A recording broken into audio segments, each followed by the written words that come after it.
and be afraid of what is coming, because AI is here with us. And the most important thing as a country is to be prepared. And the best preparedness for this house, as a house that makes laws, is to have a law that will guide artificial intelligence and its use in the country. Thank you, Madam Speaker. I support. Thank you very much. The Honorable Kainan, member for. Thank you, Madam Speaker. Elders. I don't know why I left my card. Yeah, it's unusual. I hardly forget. And you know that because of the length of time you have been in this house, we have to indulge you. Please proceed. Speaker, this motion is timely. I want to thank the Honorable Mariani Keitany. You know, she's a distinguished member of this house. People know her as a first-timer. I don't know whether you'll... Yes, I'm saying people know her bent over because of your height. I think, people know her as a first-timer, but she's an all-round, efficient, highly mobilized, former chief of staff. And I'm sure the people of Aldai will not regret in having her as their member of parliament. But that does not mean I have in any way trying to influence how the people of Aldai are likely to think of her and behave. Having said this, this motion is timely, and it's one of the things that we must think out of the box as a country. Madam Speaker, Kenya is a very responsible member of the global village. Let me call the global village. And equally, Kenya is a very resourceful, committed member of the African continent. And Madam Speaker, Kenya is a country of very diverse population. One of the things that we must pride in, recently we were voted as the best in human resource capital by the UN. Madam Speaker, that tag is so important, not only to our diaspora community, but it takes our education system to another level. Madam Speaker, this is why you can see there is a serious change of guard. I like the way it's organized. It's really organized. I'm sure that is one thing that other institutions should also emulate. Well structured.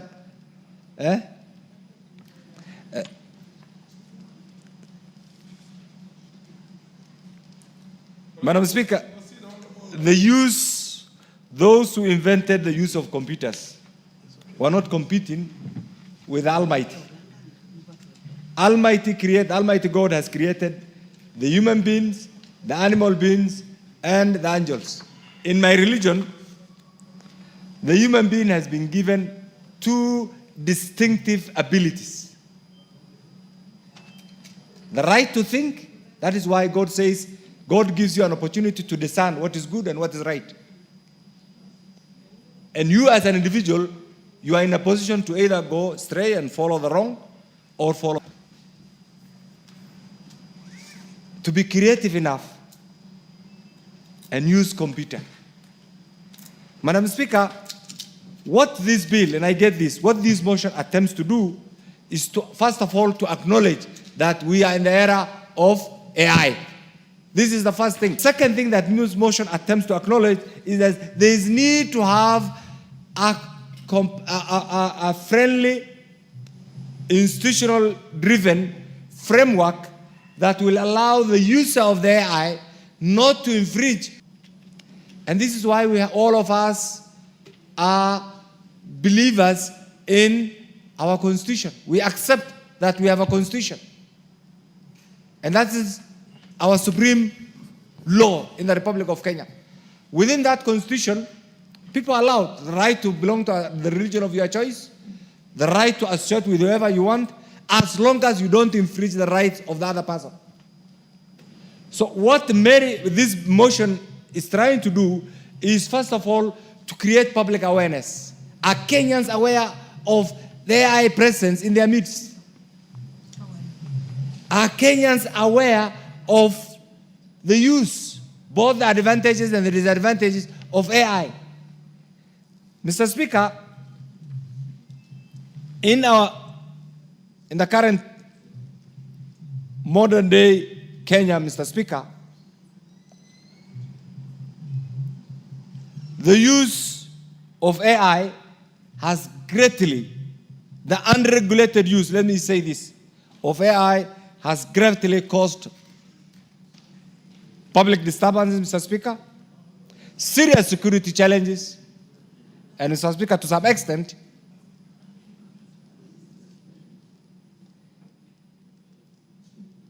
an infringement on our sovereign rights as a citizen and as a country, Mr. Speaker.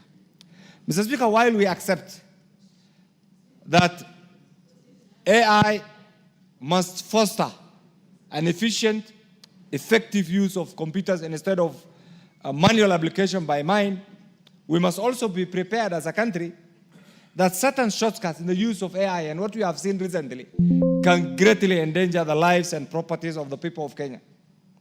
And Mr. Speaker, therefore, the different types of AIs, one can be reactive, one can use a limited memory of the computer, another one can also apply the theory of mind and play with the mindset of different people.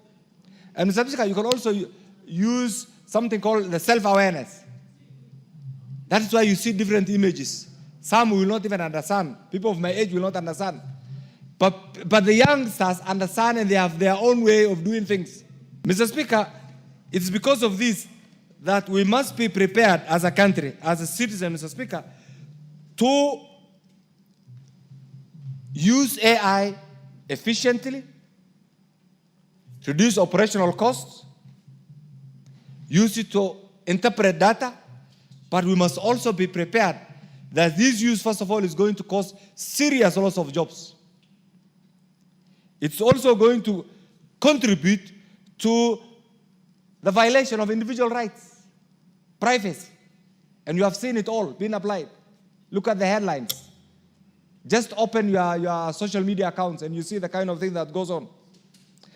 To the extent that some of the media, the youngsters, also use their social media accounts actually to manipulate certain realities, to suit certain circumstances, which may not be in their national interest, which may not be even in their long-term interest, Mr. Speaker.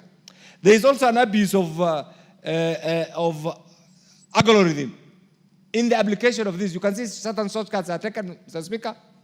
It's also very difficult because you can see countries that have plunged in civil war, Mr. Speaker, or some of the events, global events that are happening right now.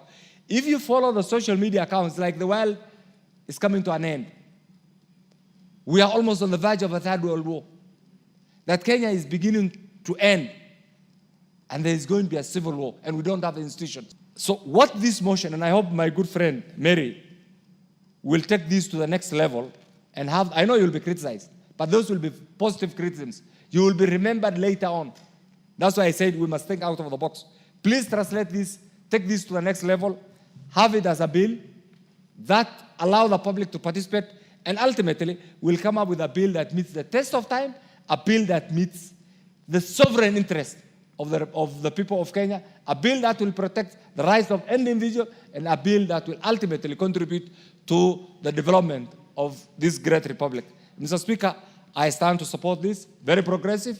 Please don't get tired. Go on, bring the bill as soon as possible. I support. The MP for Taita Taveta, followed by the Honorable Geoffrey Odanga. Thank you, Mr. Speaker, for also giving me a chance to contribute briefly on this motion. And I want to begin by congratulate colleague Marianne for bringing this motion on matters artificial intelligence. And Mr. Speaker, from the onset, I want to say that the world is revolving and it continues to evolve. And truly, AI is an idea that time has come and there's nothing we can do about it. We have to embrace it. And Mr. Speaker, it has its own benefits and challenges. And already it is in practice.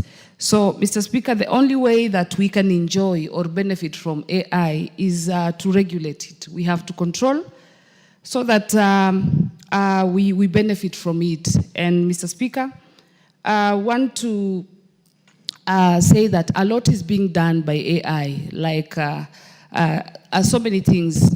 you get surprised at times you go for shopping and, Mr. Speaker, you have your things on the wrong side. Mr. Speaker, at time we regulate it as quick as possible so that we get to enjoy it. So I congratulate my colleague and I support this motion. Thank you, Mr. Speaker. Jeffrey Odanga. Thank you, Honorable Speaker. Let me also add my voice to those who are supporting the artificial intelligence and thank the sponsor of the motion, Honorable Marianne. I want to say, Madam Speaker, Honorable Speaker, that artificial intelligence is very dangerous. It is very dangerous if it is left to run and control itself. And we have seen WhatsApp and FB and so on. We are seeing people abusing the opportunity to use the social media. So we and fast enough so that it is regulated and controlled. The truth is that AI has already taken the world by storm. It is existing. We are already using it. If we don't control it, it's going to damage and even threaten, like the educators who do research at masters, at PhD, and for other purposes. Okay. This is going to threaten innovation and creativity in our educational institutions. It is also going to be very dangerous in the areas of security and so on. So there is a very, very important need to have it regulated and controlled. Honorable Speaker, I support. The Honorable Member for Turkana North, Paul Ekwam. Proceed. Thank you, Mr. Speaker. I rise to support this motion by Honorable Marianne. Mr. Speaker, whereas we celebrate AI, it's come with serious challenges, and especially with the young people in this country. If it's not going to be regulated, Mr. Speaker, it is going to, one, spoil our generations, two, create very serious issues in this country.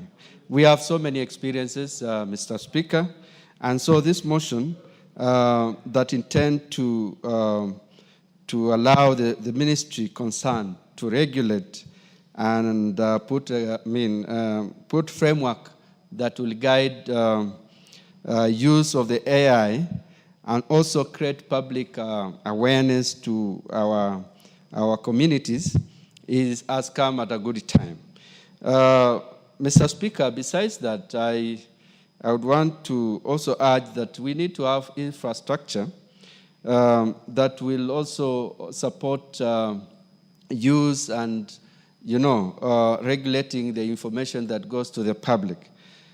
We also need to benchmark with many other countries, especially in the West, that have had this AI for a long time, so that, as we celebrate the benefits of AI, we also have it used well. Thank you, Mr. Speaker. I support. Is the MP for Samburu East in the House? Under the circumstances, given the fact that I don't see any other member who intends.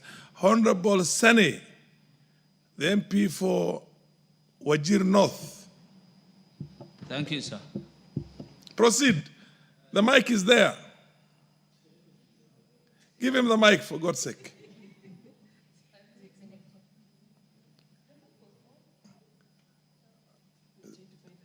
Sene, what did you do to the mic? It was on until you started. You messed. Go to another one. Go to another one. Where else? Where can you get a mic? Oh, yes. Fair enough. No, come right in front there. Yes, yes. There you go. Thank you, Mr. Speaker. Artificial intelligence is a new thing. And I'm sure in as much as it is good, we are in a time when everything has to go digital. I'm brought up at a time when things were analog, and we must appreciate the changing times and trends.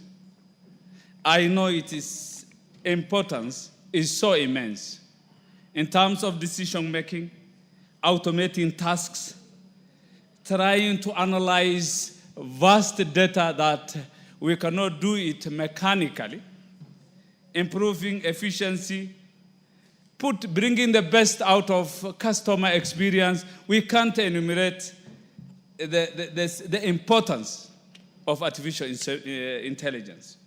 However, Mr. Speaker, we are going to a time when we are nearly phasing out the human species. We are becoming robots. We will lose our uniqueness, our originality, that which makes us different from all other creatures. We have been endowed with natural intellect. If everything becomes at our fingertips, we will lose that innate endowment, the intelligence. I think in as much as it is a must that we must accommodate artificial intelligence, it must be done with caution. Actually, we are at a time even the National Examination Council is facing serious challenges in terms of genuineness. A's and B's that used to be rare during our times have become a common grade, yet they can't showcase, they can't justify their grades. That is sufficient to say that we are trying to copy-paste. You ask the artificial intelligence, any gadget, how is this? You pose questions, and it gives you all the raft of answers, and we copy-paste. That is the kind of generation we are looking forward to. If it is good, I think it's good for the military, at most. Like what's happening between Israel and Iran. But for a normal life, in as much as I am reluctantly accepting this.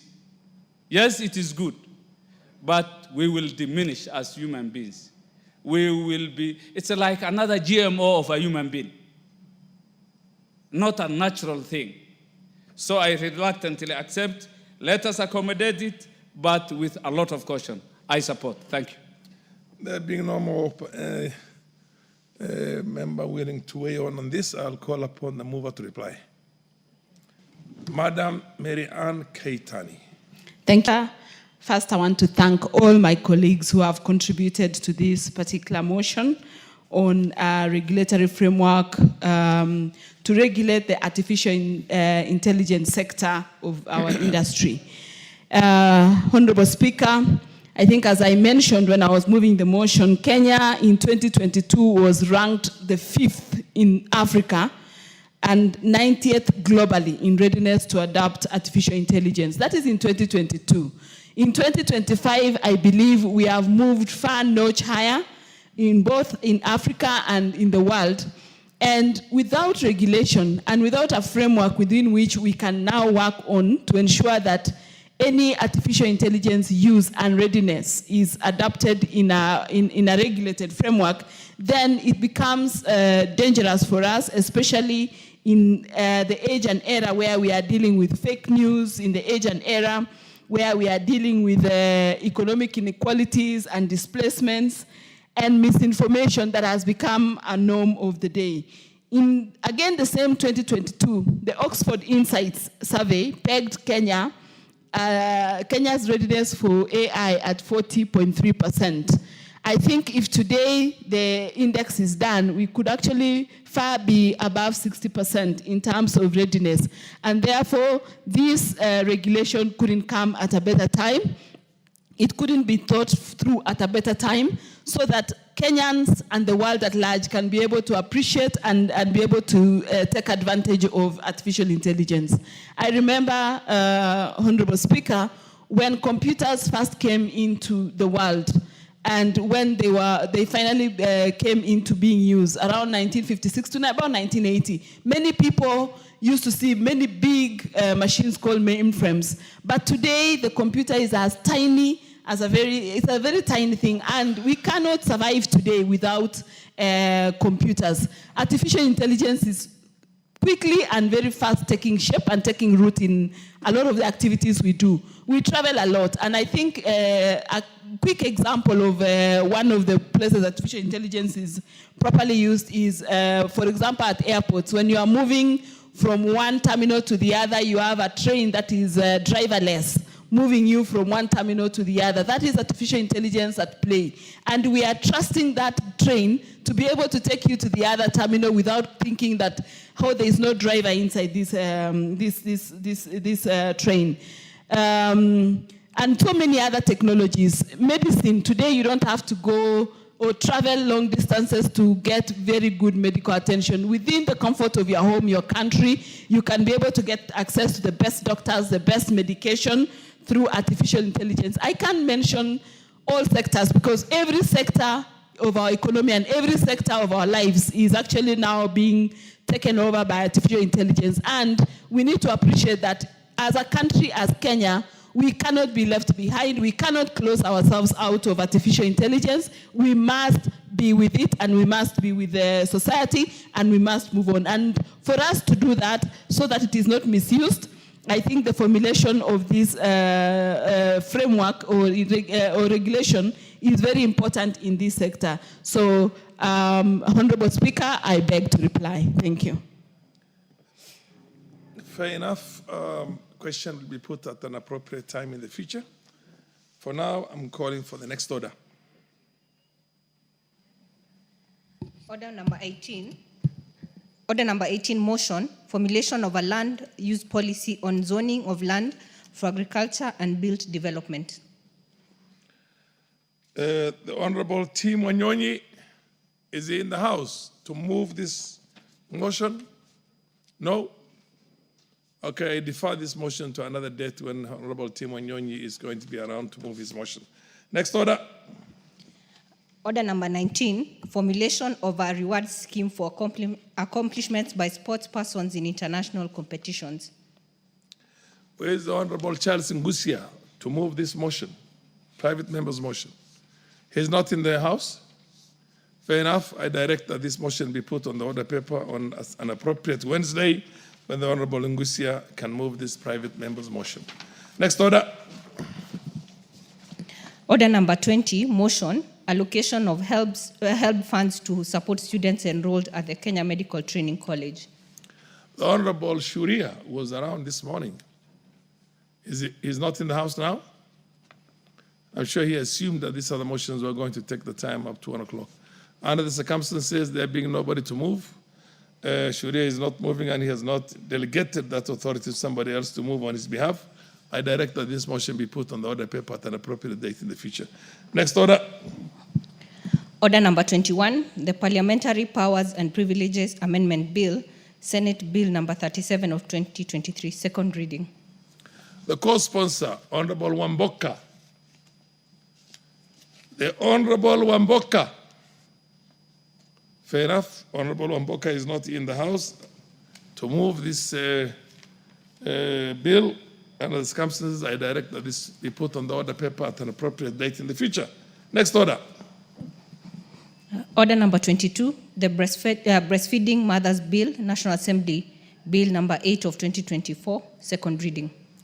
The Honorable Sabina Chege to move this second reading of this motion, of this bill. Honorable Chege Sabina, MP for Moranga, is it? No, nominated member of parliament.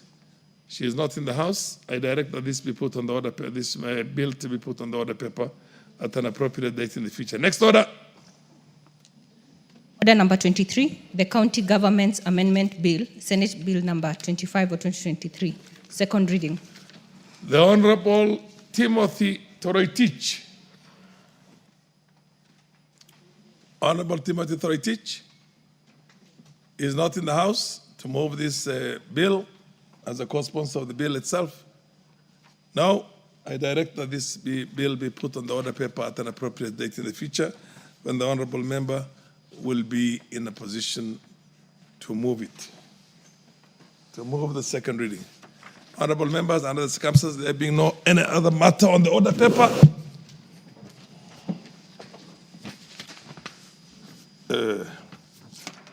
honorable members, the time being 12:30, 12:31 actually to be precise, p.m., this House stands adjourned until today, Wednesday, the 18th of June, 2025 at 2:30 p.m.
We must interrogate this thing we call democracy. In Kenya, the people you call leaders, don't listen to them when they are in podiums in Nairobi, no. Listen to them when they are speaking in their mother tongue at funerals, when they are their true selves. They are Bukusus, or Maragoli speaking Mulembe nation, or they are Kambas, or they are Kikuyus, or they are Luos. Their political parties don't matter. That is why there is not a single presidential candidate that has contested an election after 5 years in the same political party. As I said before, the forests change, but the monkeys remain the same, with the same habits. And let me tell you, if you continue doing the same thing in the same way, thinking that will change, nothing will change. I now see individuals across the country congregating, and you call them opposition. These were individuals who were in the Moi government. They were in the Kibaki government. They were in the Uhuru government. What is new about them?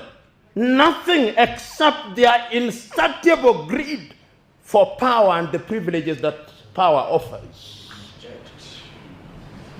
So we are assembled here to ask critical and serious questions. I've been around. I was here in 1980s. I was here in 1990s when the entire movement of change the Constitution was alive and well. I was in the Council of the Law Society. I've been here and I've seen Kenyans repeatedly electing individuals in the name of democracy who in other parts of the world would be completely unelectable. We elect comedians. And as one wise man, is it Albert Einstein, who said, when you elect a comedian to take him or her to the palace becomes a circus. And that is why we have what we have today. What is the value of knowing that which is right without doing that which is right? I keep on hearing Kenyans saying, we have a beautiful constitution. What is the beauty of a constitution which you honor and breach? What is it? You know, 1967, the late Tanzanian President Mwalimu Julius Kambarage Nyerere was asked, what is the secret of development? And he said in Kiswahili, siri ya maendeleo ni watu, ardhi na siasa safi.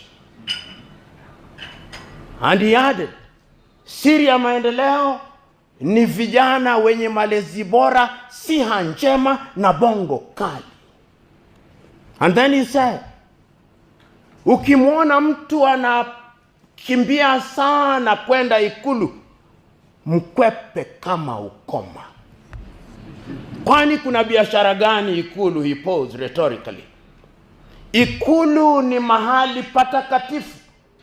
Musilibadilishe kuwa pango la walanguzi. We Kenyans hold meeting after meeting in boardroom after boardroom, in workshop after workshop. But we are unmoved and untouched. The question is, when will we have our journey to Damascus, like Saul of Tarsus, that we may change? Are we ready for the change? Are we prepared to do that which is right and good because it is right and good? I was involved in the process of making the Constitution jointly with others for 5 years. We produced the Boma's draft.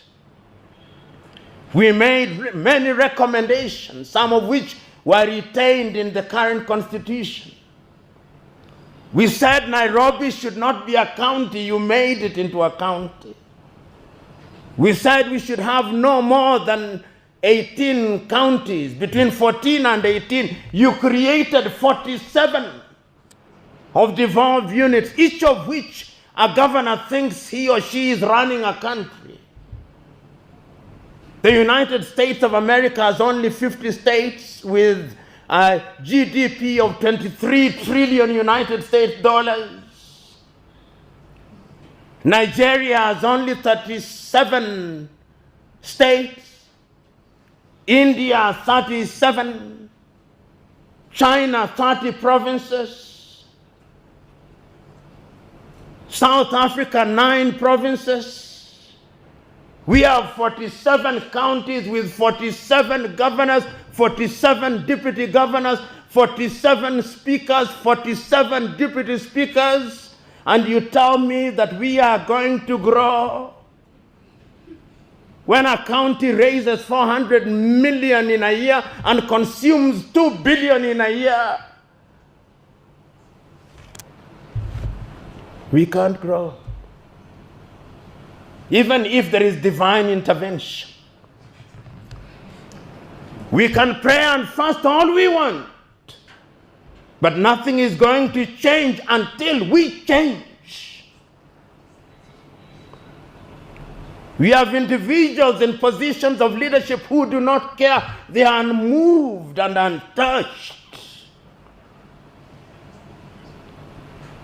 You accuse an individual of engaging in corruption. He has a mob around him, escorting him to the offices of the Ethics and Anti-Corruption Commission. And he comes out and gives a press conference.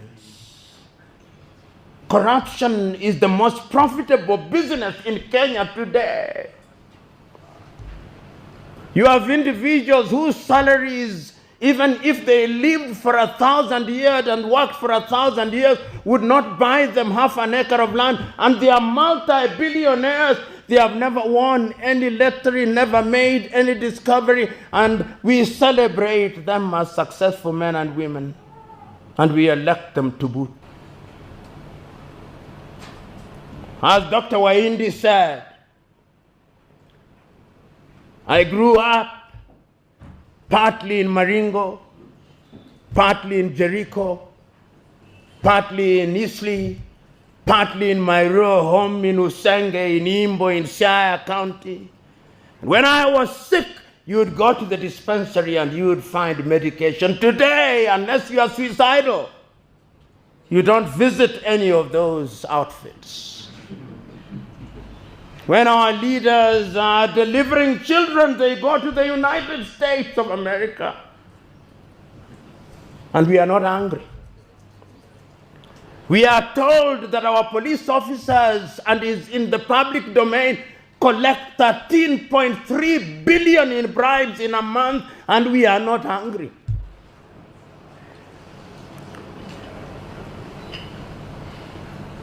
Young Kenyans, the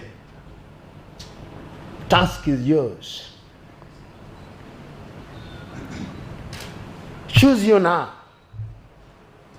Whether you want to be Kambas and Luos and Luhias and Kikuyus, or you want to be Kenyans, with the tribe only being for cultural reasons. Samora Moises Machel said, if the new African nation is to thrive, the tribe must die. Not that you cease to identify yourself as such, but it cannot be the basis for decision making. That I'm voting for an individual because he's from my ethnic group, that is the only qualification. That they gave me 200 shillings, that is the justification. We must rethink governance. Today,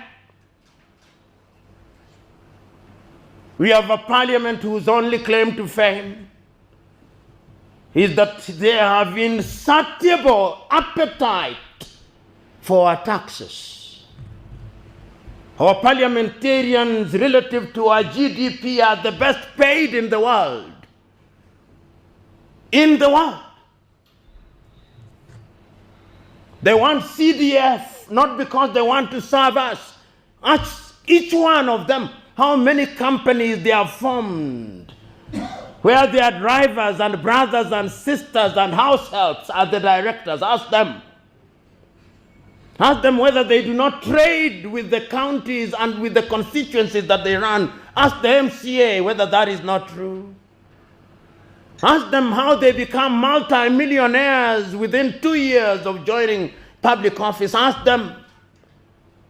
Ask them why, when the courts have declared CDF to be unconstitutional, why they want to constitutionalize it, whether we like it or not. It is a slush fund. And you know, your typical Kenyan politician thinks that we have the memory line. That is why they don't care about us. The time is now that we must demonstrate that our civic duty not only demands but requires that we make demands of them. This is not the time for cowards who die times without number. Because if your children and children's children will pay the price of our cowardice, we must speak out and bear the consequences. Yesterday, the 29th day of the month of April in the year 2025, you saw how 6 individuals were killed in cold blood. And nothing will happen to them. That is the tragedy. A culture of lawlessness and impunity has taken root in our country. So when you talk about democracy, what is it? It is not true that we did not know democracy, no. It is not true that democracy came from Greece. That was the Greek definition of democracy. When it came to the United States of America, Abraham Lincoln said of it that it was a government of the people, by the people, and for the people. That was their definition of it. In the year 1235, in amongst the Mande people, they were already having a Mandean charter. At that time, we did not have the Universal Declaration of Human Rights. There were orderly kingdoms in Africa. But the democracy that we are trying to practice is the neo-colonial version that was bequeathed to us by the colonizers. You come to Kenya, we still try to mimic the British. You go to former French colonies, they are trying to mimic the French. You go to former Portuguese colonies, they are trying to mimic the Portuguese. Until the day that we exercise the ghost of mimicry, we are going nowhere. That is why when you go to our parliament, a member of parliament cannot pronounce a word without saying, Mr. Speaker, sir, make your point. Mr. Speaker, sir, cannot be form and part of a speech.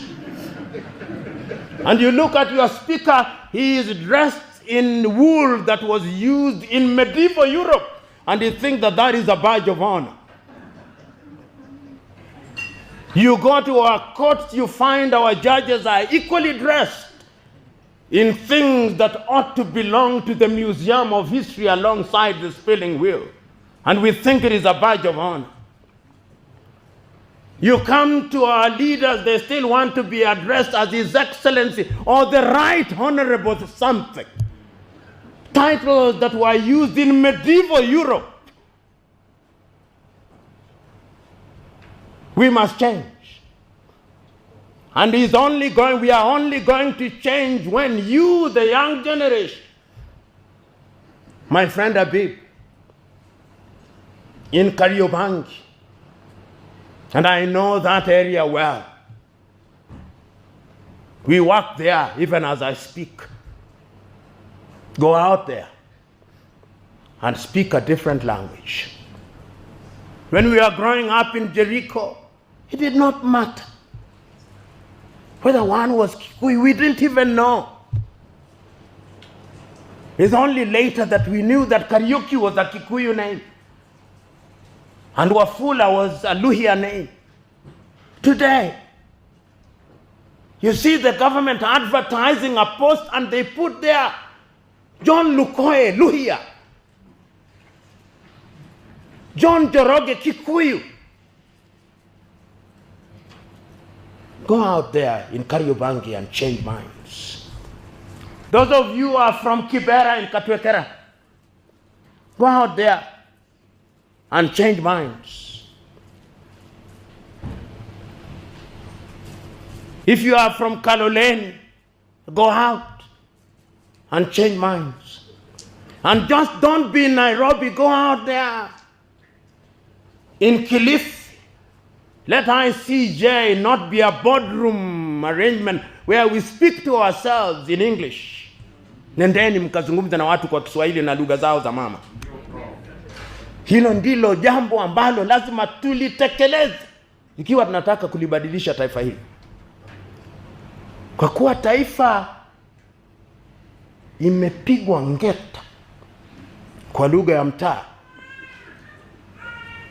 Na wahuni tunaowaita viongozi. Na wahuni hawana haya.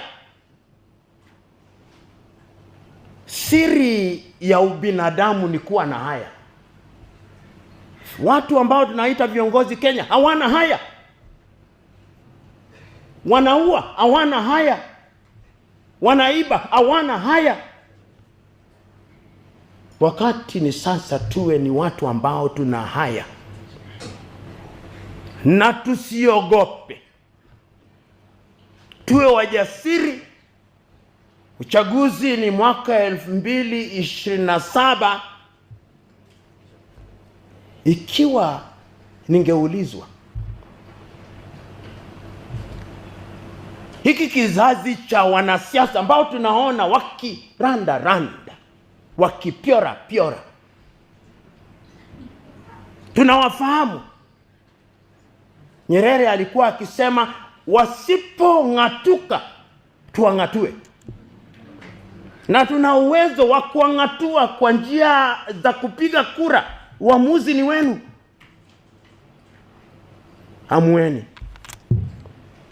Amueni. Na namalizia hivi.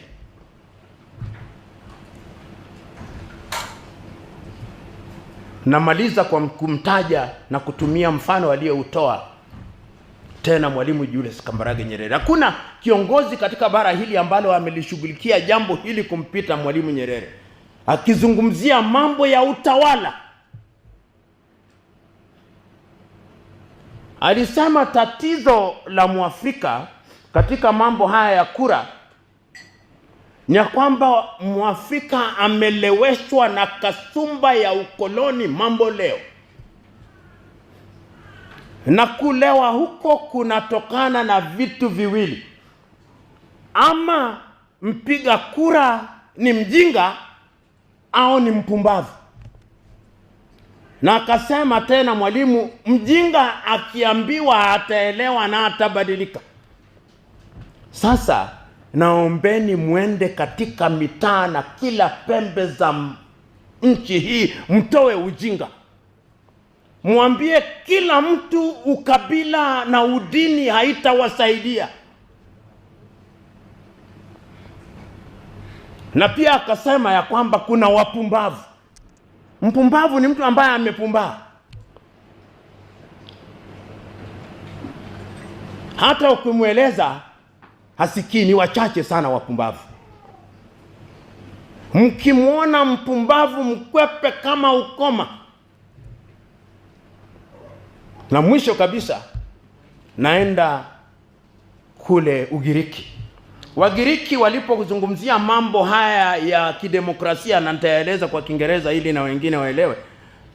The Greeks divided their population, as you famously know, into 3 categories.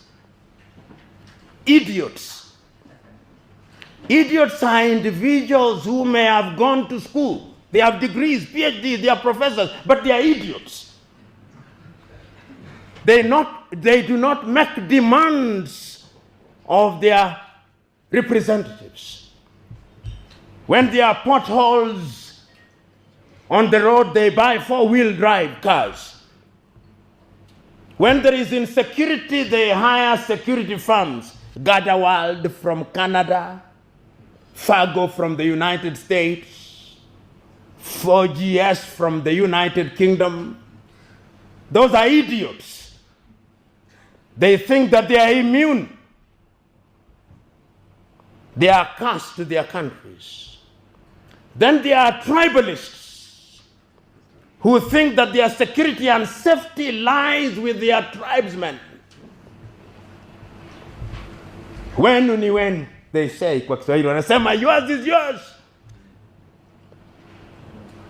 Mokamba kevindio, oduadu, modo wa nyuba. Those are tribalists. Shenu ne shenu murembe.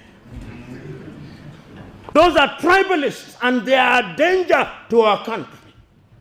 The third category are citizens. The people who look at Kenya and they know that Kenya belongs to us and the generations yet to be born. And they want good roads. They want good schools where you do not know whether you are in CBC or CBE. You never know what we are doing. They want security. They want opportunities for our young men and women. They don't want our young men and women to be exported to Myanmar, to be exported to the Arab world in modern day slavery. Those are citizens. Today, I'm urging you to be citizens of the Republic of Kenya. Because when you are citizens of the Republic of Kenya, you will be good citizens of Africa, East Africa, and good citizens of the continent of Africa, and good citizens of the world. So go out there and do that which is good and right, in the knowledge that we have men and women in positions of authority who do not care and think that they are larger than life, almost as large as death. But remind them that they are lived a Mobutu in the Democratic Republic of Congo. Remind them. Remind them that they are lived a Jean Bedel Bokassa in Central African Republic. Remind them. Remind them that they are lived Bongo in Gabon. Remind them. Remind them that there lived Jacques-Claude Duvalier in Haiti. Remind them that there lived Hafez al-Assad and Bashar al-Assad in Syria, and they are no more. Remind them. God bless you. When we regained our independence, or even before, we were told that our names were not good. So that when you are Christianized and you are Pipim and you went for baptism and you renounced the devil with all his works, they also said you have to be John. Because in their scheme of things, it appears that the heavens only recognize John, not Pipim.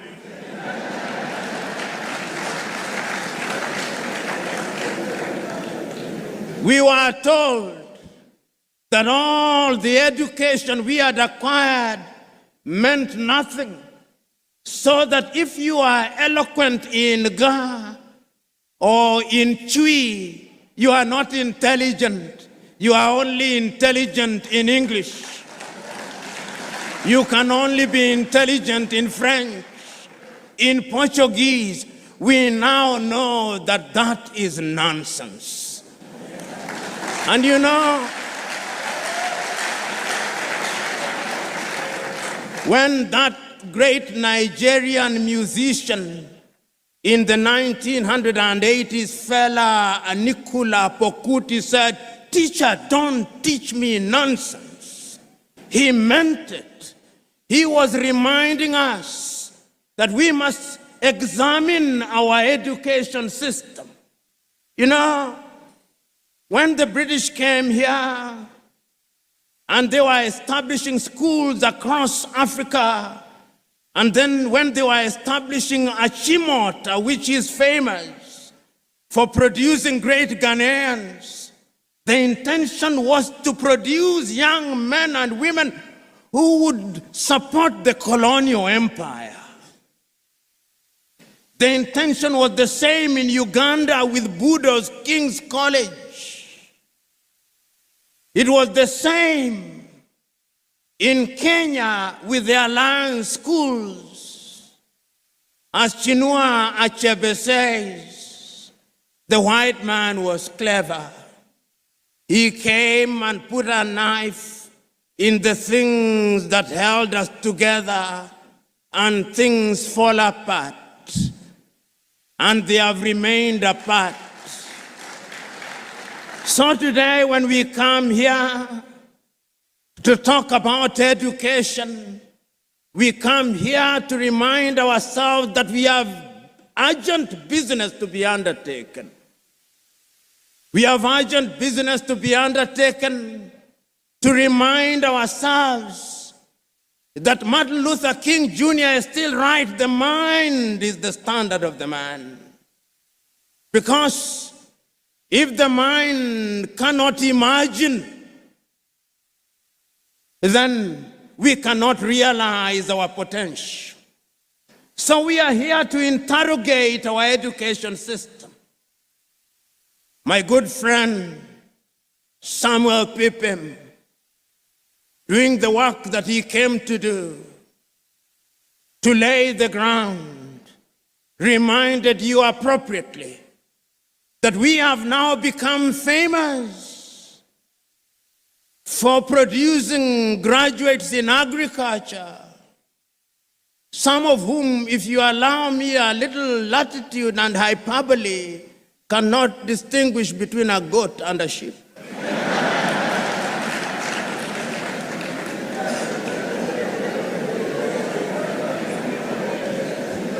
And that is why every person you ask in Africa is a farmer, but we are still importing chicken from Brazil.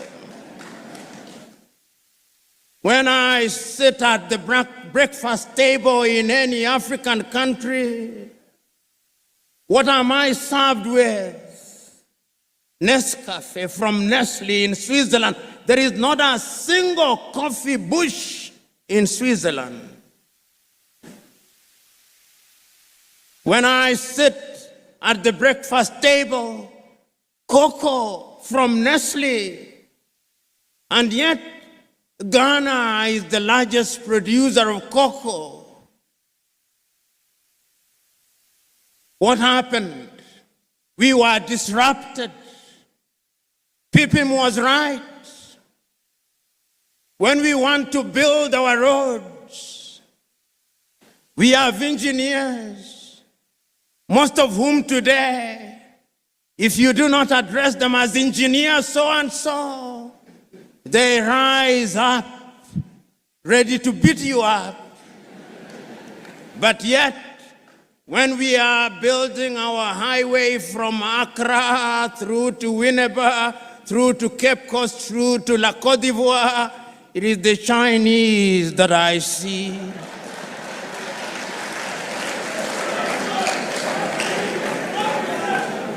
Which calls into question, what type of engineering are we teaching? We are producing doctors, and they are good, some of them. But yet, when those of us who have the ability are sick, unless they do not know